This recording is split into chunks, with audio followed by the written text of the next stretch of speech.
Maka ilmu tauhid itu, ilmu kalam itu ilmu fondasi. Jadi harus awal wajibin ala rajulin ma'rifatul ma'bud. Yang pertama yang wajib bagi kita yaitu apa sih? Mengenal siapa yang disembah secara ma'rifat. Artinya kenal dengan sebenar-benarnya, kenal. Jadi kita sedemikian. Nah, fenomena yang terjadi sekarang akhirnya karena orang itu meninggalkan tauhid, katanya jangan terlalu dalam-dalam, taklid aja, ikut-ikut aja gitu ya. Maka akhirnya dasarnya jadi fondasinya jadi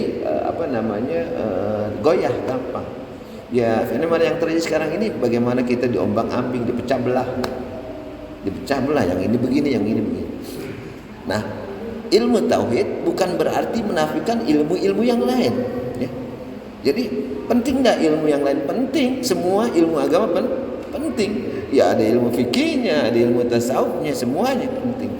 Tetapi tauhid adalah bagian dari pondasi, dan nanti di puncaknya maka akan terbungkus dia dengan ketauhidan menjadi tasawuf, jadi ma'rifat, hakikat ma'rifat ya.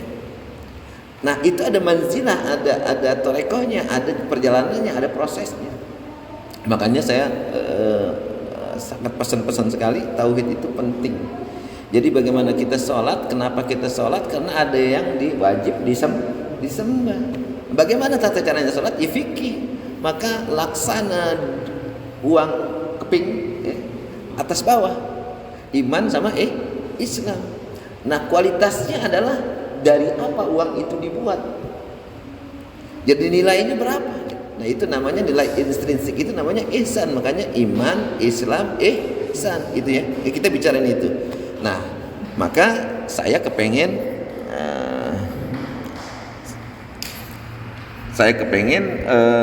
sebelum kita memulai ini lagi, saya mau jelasin. Kita kan ngaku katanya ahli sunnah wal jamaah ya. Tauhidnya kita udah sering baca, wujud, qidam, baqa, mukhalafatul lil hawadisi, yang sampai 20. Maka kita kenal yang namanya sifat 20 Allah, yaitu 20 wajib bagi Allah. Bukannya kita mengenakan kewajiban kepada Allah, tidak. Jadi Allah tidak terkena kewajiban, tapi yang wajib adalah kitanya untuk bisa berlogika bahwa yang namanya Tuhan, yang namanya Allah itu wajib ada. Wajib ada logika. Jadi mustahil kalau yang namanya pencipta itu enggak ada gitu. Itu namanya akal. Maka gini, sumber hukum kita, sengaja nih saya awal dulu, sumber hukum kita yang mengaku ahli sunnah wal jamaah ini enggak semua orang juga danta memahami dan danta melaksanakannya. Apa tuh? Ada yang pertama, sumber hukum tuh ada apaan? Al-Qur'an. Nah, sandaran hukum kita gitu. Sumber hukumnya Al-Qur'an, terus hadis. Terus apa lagi? Ijma ulama. Apa lagi? Qiyas. Ada lagi istishab. Ada lagi istihsan. 6. Ada 6. Ya, yang seharusnya kita paham dulu. Dari 6 sumber hukum ini, maka kemudian ada 3 hukum. Kalau kita bilang produknya 3 hukum untuk bisa mengambil ya hukum yang tadi sumbernya ya. Nanti saya contoh-contohin tuh yang istihsan, yang bagaimana ijma, bagaimana yang dimaksud. Bukan sembarangan ijma orang bisa sendiri bikin ijma, enggak.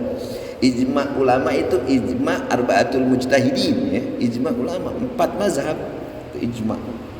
Jadi enggak gampang menyalahkan ijma ya. Memang kita lebih pintar. Ijma ulama 4 ijma ulama mujtahidin. Nah, sekarang dan berperiode enggak mudah. Kalau kita mungkin sekarang bisa ada ulama-ulama sekarang berfatwa ya, berfatwa bukan ijma sifatnya. Ijma harus meruntuhkan hukum-hukum yang sebelumnya. Nah, dari sana, dari 6 itu nih dasarnya harus tahu nih, dasar. Maka ada yang namanya hukum. Kita udah belajar juga. Namanya hukum syariat. Syariat apaan itu? Syari artinya jalan. Kalau etimologi bahasa Arab, syari itu jalan raya, jalan utama. Makanya syariat. Jalan yang keganggangnya ada torik, ada dukok. Makanya torikoh menuju syariat, jalan yang besar. Itu torikoh namanya. Macam-macam kan gitu kan.